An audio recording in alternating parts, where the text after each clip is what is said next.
Hey, it's Pete the Planner, talking about what college students need to know prior to college and the parents going into college, what they need to know about money. One of the beefs I hear the most is, boy, I wish they would have taught that in college, or I wish I would have known that before I went to college. There's always the whole rub of like, hey, let's take an 18-year-old and have them borrow tens of thousands of dollars with no job, income, credit history, or means to pay back the money they just borrowed. That seems like a really bad system. Well, it kind of is.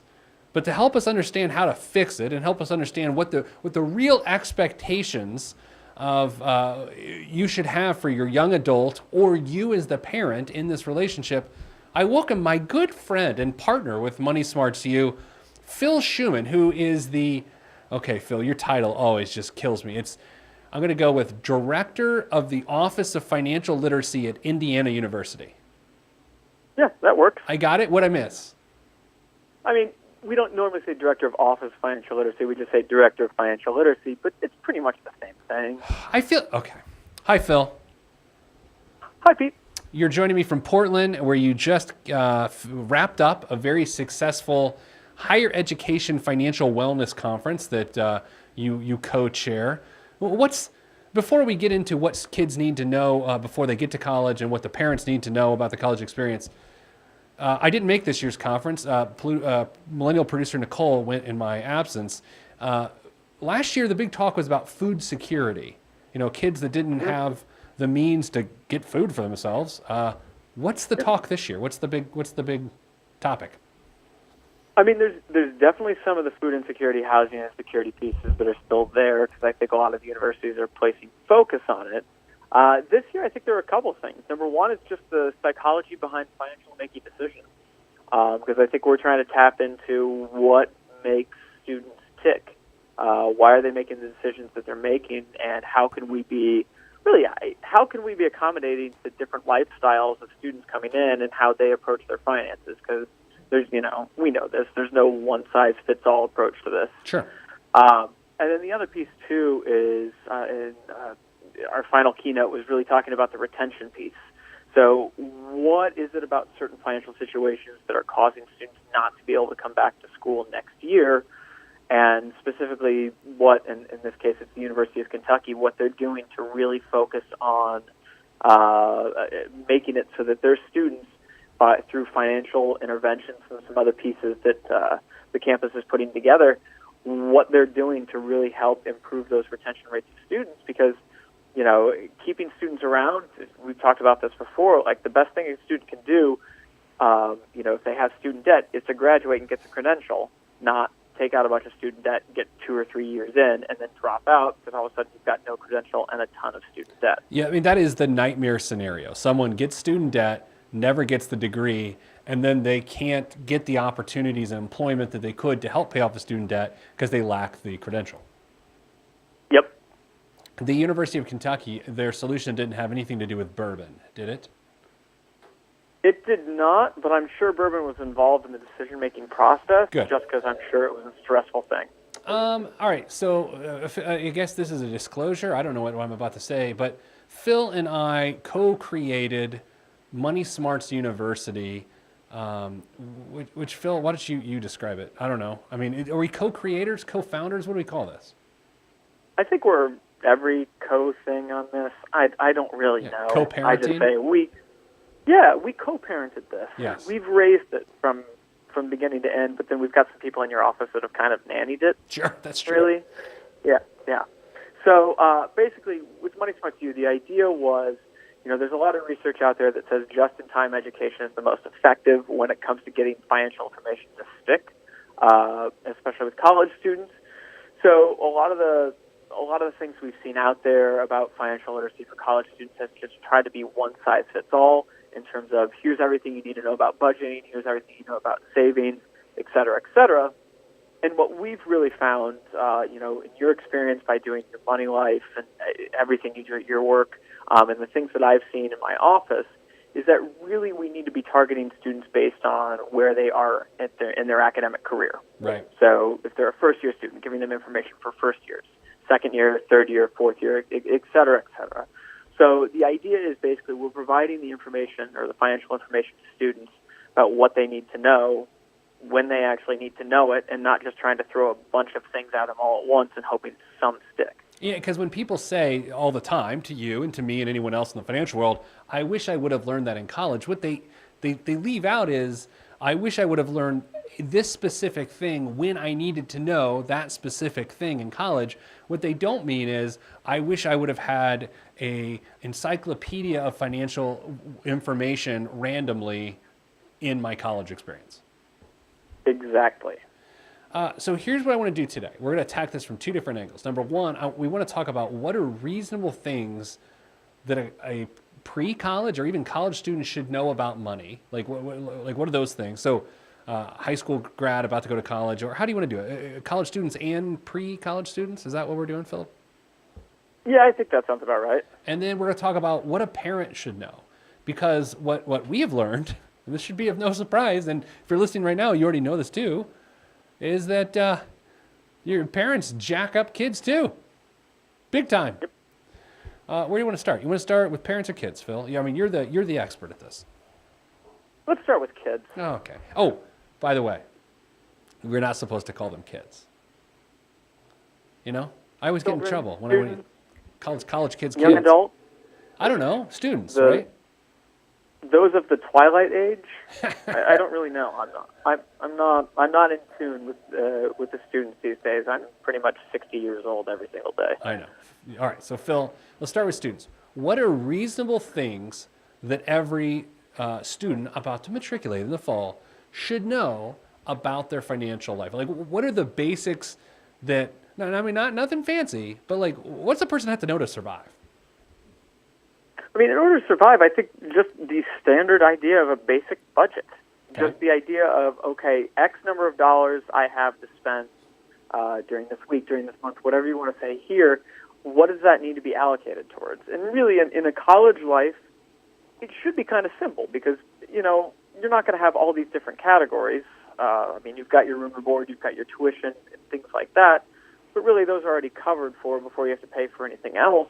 So it really just boils down to what additional income do you have coming in, and how are you going to spread that out over the course of whatever period of time you want to use, so that you don't dig yourself into a hole, and then also so you avoid taking out additional student loans to cover in those additional, call them personal expenses. Yeah, I think a big part of this, like in high school, and this is, of course, not for every student, I'm speaking in generalities. In high school, students don't have a lot of expenses. And if they do, they're not fixed expenses. They're all discretionary.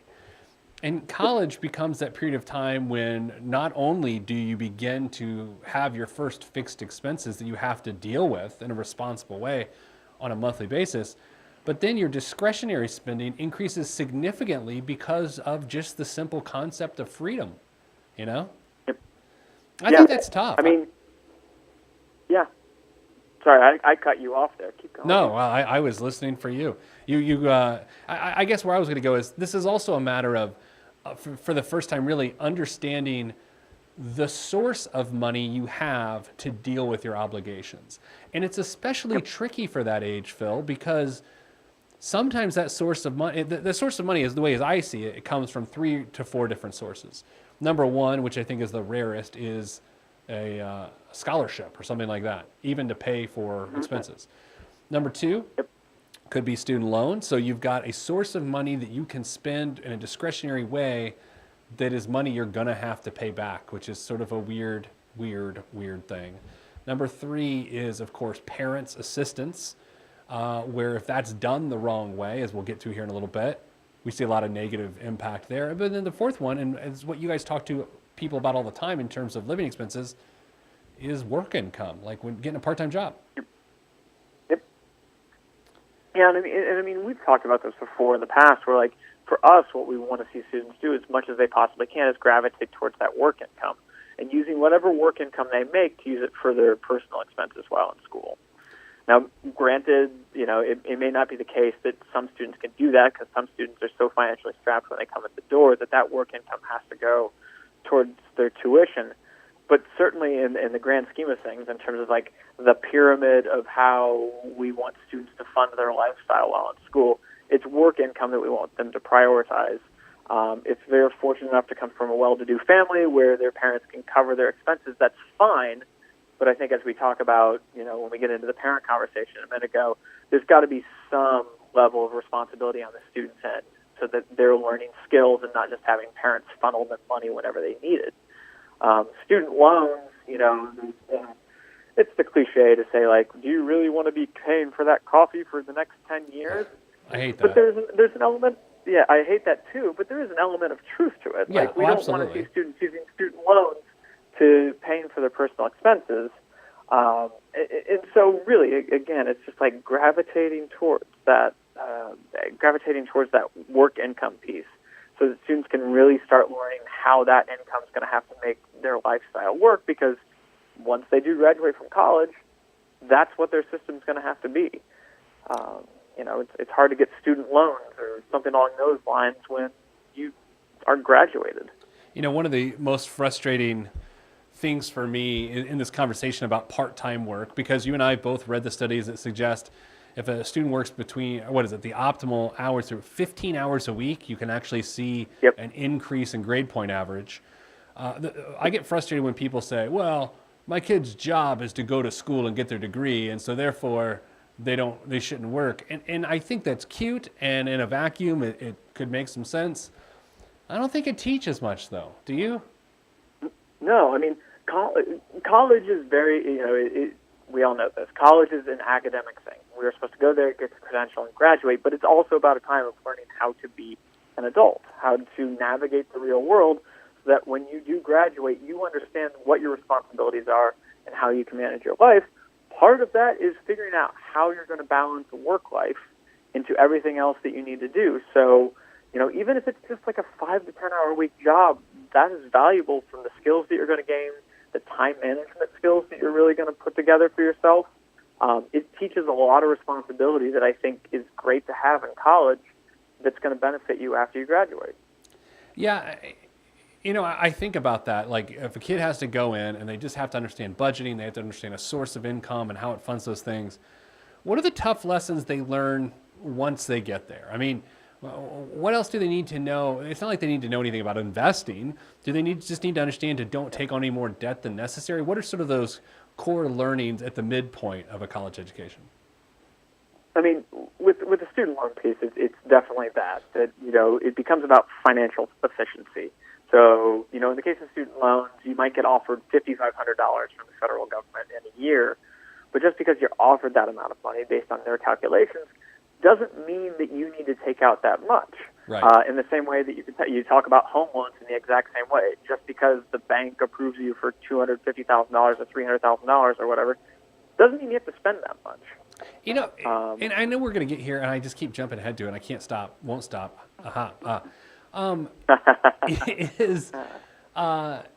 Culturally, we're at a place where the parents of college students, based on statistics, generally speaking, aren't making great financial decisions. So when those parents influence in any way, shape, or form via this, do what I say or do what I do, these college students, it's decisions like you just said of, I'm being offered $5,500, I don't need $5,500, yet I'm still going to take the $5,500. Those negative decisions can be negatively influenced by parents. Yeah. I mean, and there's definitely some fault that has to be placed on the parents, but it's also, I would say natural in this case that, like, the authority figure believes they know what's best and will tell them what to do, despite that it's really coming from a place of lack of knowledge. But in a lot of cases, the parents, the adults, whatever you want to say, the older generation's not going to admit that they don't necessarily know everything, or at least they're overconfident that they know everything, which there is tons of research out there that shows, especially Americans, tend to be really overconfident when it comes to their financial knowledge. No. Really? I never even knew that. Yeah. I mean, it's amazing. It's so we don't know everything. It's why you and I have a job, Phil. That's why.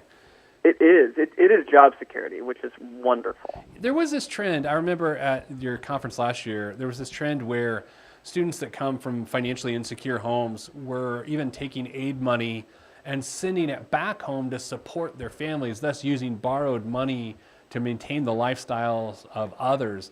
I have to assume that trend has not lessened.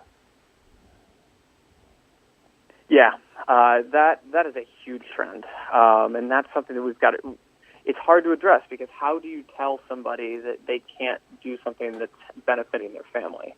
But the problem is, and this is kind of what we've talked about too, is that our brains are wired to think short term and not really thinking about the long term benefits. And this is just one instance of that, where students are sending this money back home for the short term benefit of keeping their family going for another year, but at the same time financially, hurting themselves in the long term because it's putting themselves in a position where their ability to get a degree might be compromised because they're edging closer towards the point of they won't have the finances to complete their degree. Yeah, and I guess speaking of insecurity, we can talk about food insecurity as well. But I guess my eyes were opened in the last couple years to sort of the plight of the impoverished student, sort of systemic poverty, multi-generational poverty, and what that experience is like for even a student getting student loans, a kid that you're sitting next to in class. Maybe I have the more traditional experience that comes from stability, but if they have food insecurity or just financial and fiscal insecurity, Phil, we're seeing massive issues there. Yeah, I mean, it is a really tough issue to solve because those students that are coming from impoverished backgrounds that have that food insecurity, that have that housing insecurity, have significantly more challenges on a day-to-day basis to finish their degree. And in any one of those students that finishes, I would hire in an instance because it means they have the perseverance and they have the wherewithal to figure out how to maximize their resources to get that degree in spite of all the challenges I have to admit, the first time I heard about food insecurity, it's not that I was being apathetic to it or insensitive to it, but it just didn't make sense to me. And now I knew some people don't have it as well off as others, but the idea that there are college students starving, and we say food insecurity, it's like they don't know where their next meal is coming from, and it's not because of poor planning or bad decisions, it's because of their financial reality. Phil, I did not understand that at first, and so if people listening right now are like, food insecurity sounds like a joke, it sounds like people are just making dumb decisions. No, it has absolutely nothing to do with decisions. No, and I mean, that's partially because, and I will say too, I was like that, not necessarily to the same extent where I just brushed it off completely, but it was hard for me to understand because, my college life, I grew up in Bloomington. I went to a 4-year private school just outside of Indianapolis. The schools that I'm around tend to be the ones where this is not as much of an issue. It still exists, but it's not nearly to the same extent. So my experience with these types of things, I didn't hang around community colleges. I didn't hang around some of the smaller public colleges around the country that are more in more rural communities where this is a thing. And so, it's one of those things where we don't think something exists unless we actively see it. That's right. But all the research, all the data shows, no, this really does exist. I think the spooky part about it is that let's take a student that comes from a poor background and that there is food insecurity issues. They're going to college to attempt to end this multi-generational impoverished state. Yet their effort to get over that is making their situation even worse, and with his food insecurity issues, putting them in danger and making their financial situations almost permanently worse unless they battle through it. Yep. Yeah, it is. They are taking one of the biggest risks, I think, that is never talked about. Like, it is crazy what they are trying to do in order to improve their lives. And if they're unable to succeed, it could set them back. And then the next generation or 2 generations from now is the next time they could actually try it. So, and I think universities are really starting to see this and are starting to understand we've got to do as much as we possibly can to get these students in the door and get them out of the door in the right way. We're also seeing an increase in, I guess, what we at times call a non-traditional student, but that's a pejorative too. What are we supposed to call? Is it right? Non-traditional? I feel like we had to stop saying that. Yeah, it's tough because non-traditional student tends to be at the bucket, or in my opinion, tends to be the bucket everybody puts them in when they're not sure how to label them. Yeah. I think what ends up happening is, you just have to try and boil it down to what these students are in terms of maybe it's a single parent coming in, that's one type of student. If it's a student that no longer is financially supported by their parents as a result of some sort of falling out, that's another type of student. They just all tend to get lumped into in a bucket of non-traditional. But I think now we're starting to pull back and say, like, well, let's be more specific about who this student actually is. I think about growing up, even before going to college, and then once I was in college, just consuming the college experience via the media. Even movies like Animal House or what was the one, Revenge of the Nerds, that was always in college. Great series if you haven't seen it. I mean, Adams College is one of my favorites. See, there you go. Even Monsters U, right? You get these things of like, oh, here's this quaint college experience. It's 4 years. Everyone, But I guess in today's day and age, man, it's just like that for fewer and fewer people. It is a real struggle of the classes, Yeah. It really is, because we see this. I see this on a daily basis at our university.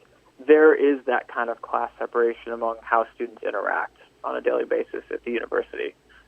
We can see the students that are really that are struggling to get by. We see the students that are, putting forth all of their possible efforts so they can get that degree because their lives basically ride on it.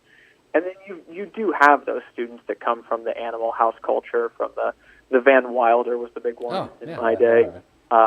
You have those students too who are doing what they need to do academically to get through, but they have kind of the cushion, the support behind them where they're able to take those kind of lifestyle breaks, so to speak. That's a great way to put it, because the stakes aren't as high. Like the outcome is almost predetermined. And I don't know if it's always been this way or just some semblance of maturity has allowed me to see this. But for these students with food insecurity or they come from impoverished backgrounds, the stakes couldn't possibly be any higher unless their life depended on it in a really weird situation, because sometimes it actually does. Like the stakes are just higher now in a college education than they ever were before because of the two Americas that exist. The people making above living wage and the people making at or below living wage. And when you think about the early part of someone's career, where they're probably making at or below living wage when you compare in the cost to repay their student loans, Phil, this is not a cute topic. This is a terrifying topic that you guys deal with every single day. Yeah, it is crazy how prevalent this has now become in the conversation of college. And I think, and just because it's starting now or just because it's happening now does not mean it didn't exist way back when. But I think universities are, rightfully so, like finally shining light on it and really being like, what do we need to do to fix this? For as negative as the situation is right now, I think there's a lot of positive outlook for this just because there's so much focus being placed on it and people trying to figure out what can be done. Yeah, and before we get to what parents need to know, and before we wrap with that, help me understand a hard number. I know that we point to the student loan letter at Indiana University, something that you all did, and it had a real dollar impact. Help people understand like what's happening, how you're positively affecting the problem. So through our financial literacy efforts, and I do want to throw a disclaimer out there myself that I'm not stupid enough to think that just because we taught students finances and because we sent them out this debt letter, have we had the success that we've had. So we've decreased student loan borrowing since 2012. We decreased borrowing by I think it's 117 million, and it's something like 117 million, 112.8 million dollars. The numbers are becoming fuzzy, but we've had a significant decrease in student loan borrowing since we started our program, or since the university really started focusing on addressing affordability as much as possible. Yeah, and so that's fascinating because the costs have been going up to some degree, yet borrowings come down because people are seeing in this letter, it has their balance. When they go to take out more student loans, it has the balance of what their current student loan obligations are. And that's causing people to pause and think twice about taking on additional loans, which, without splitting hairs, is a good thing. Yeah, I mean, there to us, or at least in my opinion, there's no negative recourse behind this. You are giving students the information they need to know about their financial situation. You're not telling them what to do from there. You're just letting them know this is what's going on, and if that causes somebody to be proactive or reactive in the situation, however you want to look at it, fantastic. That's kind of what we want to look at. And, last year the Nobel Prize in economics was given to Richard Thaler, who talked about nudging. That's exactly what this is. You're just doing this non-invasive piece of communication that just lets somebody know this is what's going on, and we want you to make sure that you understand this and what you can do moving forward. Yeah. The one other thing I'll throw out, too, though, is that there was research that was done that said the debt letter in of itself is not effective. The debt letter, by providing it, does cause students to reach out to financial aid students, cause them to reach out to financial aid offices more as a result of issuing the debt letter, but it doesn't necessarily affect the debt levels. What does affect the debt levels, they kind of concluded, was the combination of a debt letter or debt communication piece plus financial education to support it. Yeah. And so that's the key. You can't just send out a letter and be like, yep, we've got this done. You have to actually provide some support to help them get to that point where they're making good decisions now that they know what their situation is. Do you ever, again, you and I are both in financial education in slightly different capacities, but in the same capacity with our joint project.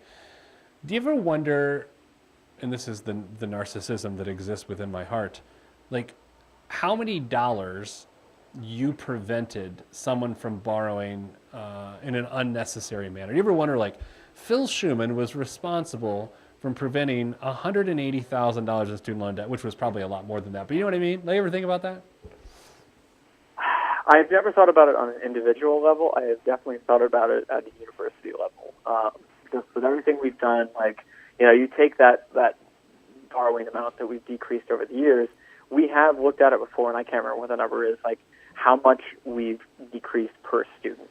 And it's somewhere, I'm just going to throw out a number because this is the one that sticks in my head, but it's somewhere like $1,500, $2,000, somewhere in there. And you just think about that. We prevented a student from taking out an additional $1,500, $2,000 in student loans over their academic career. That's pretty awesome. Yeah, I love it.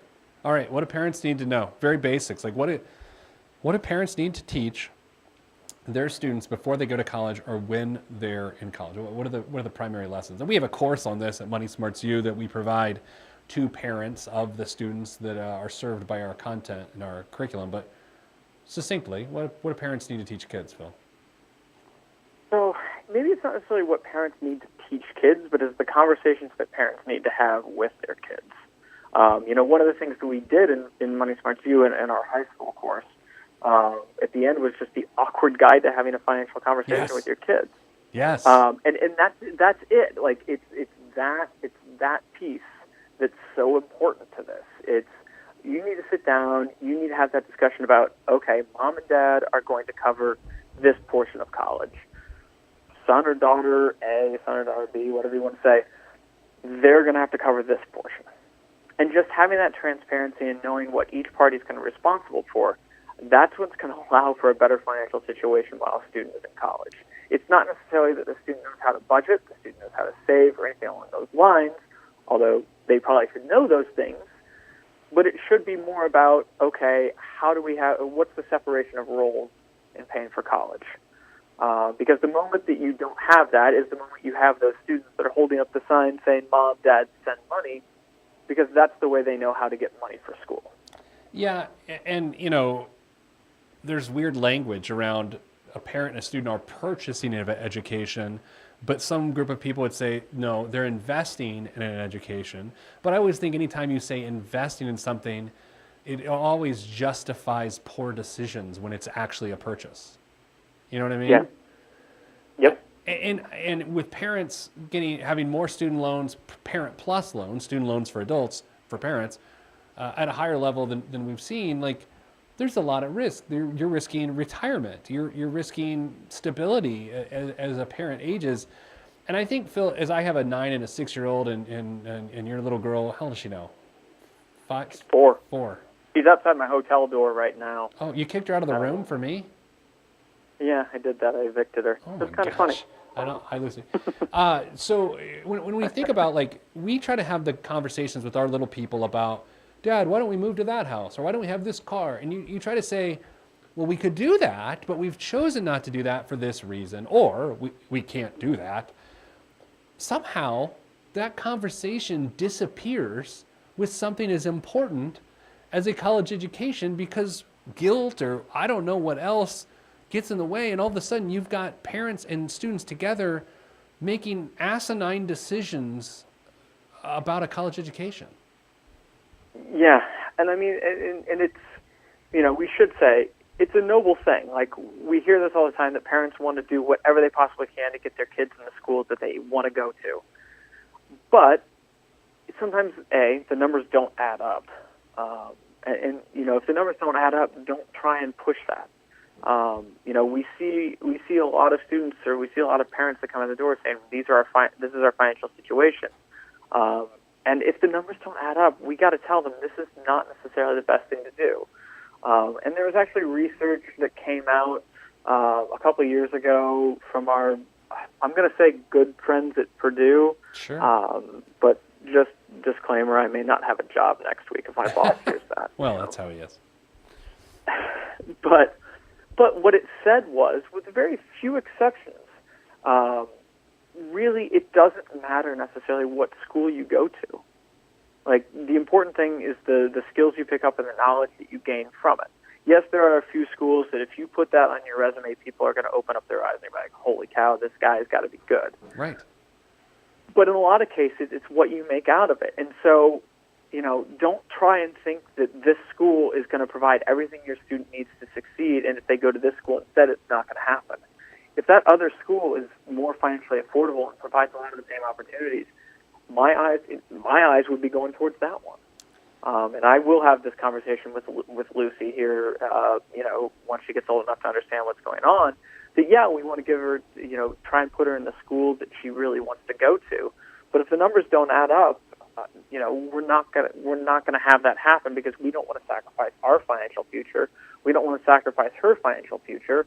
We want to do what's best for us in the long run, and part of that's going to have to be potentially not, making an exorbitant financial decision when it comes to college.